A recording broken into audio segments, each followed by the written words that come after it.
mấy đi chỉnh thọt mở bật để đây là vì ạ ở sáu men chiều mũi mũi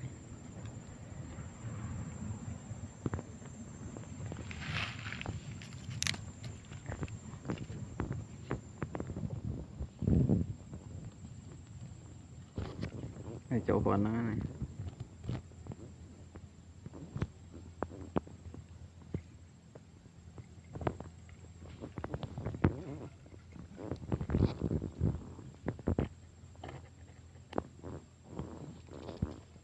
chỗ còn nó này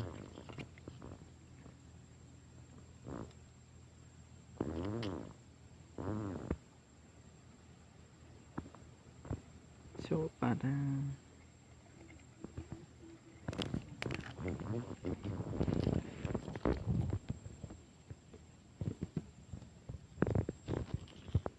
có gì tầm mới tiết này để chỉnh màu mới tiết sợ mén này là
bây giờ phá hoét với mù cho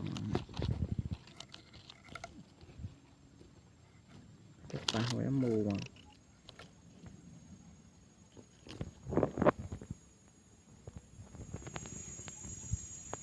em á